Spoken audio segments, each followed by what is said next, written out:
Hey, Dan Passarelli here. Are you looking for a job? Well, apparently it got a little easier to get one as of today.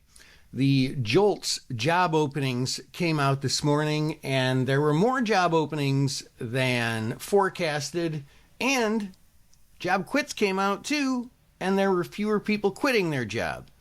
Now, that's a tightening in the labor market, and that means it's better for the economy, right?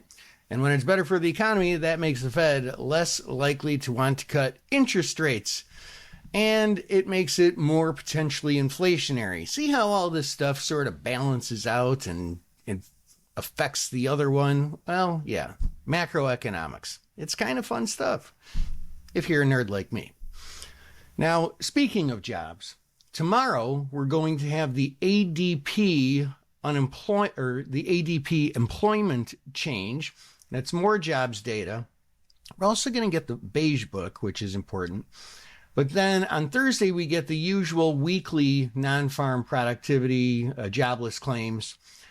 But this Friday is the first Friday of the month, and you know what that means, non-farm payrolls, the monthly jobs report, and that's a big deal. That's going to give us a lot more information about what the economy's doing, what the Fed may be doing, and what inflation is more likely to do. That's all ahead of next week when we have the employment figures. We have CPI and PPI coming out, all in one big, delightful mixture that goes into the number crunching for the following week, next Wednesday, the Wednesday after next Wednesday, June 18th, when we have the next Fed announcement.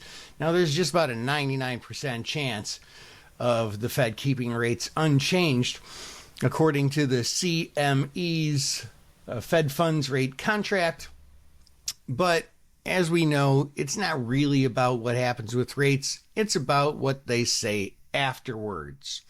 And then the next Fed announcement after that, there's still a 74% chance of keeping rates the same. And that is always understated. There's so much,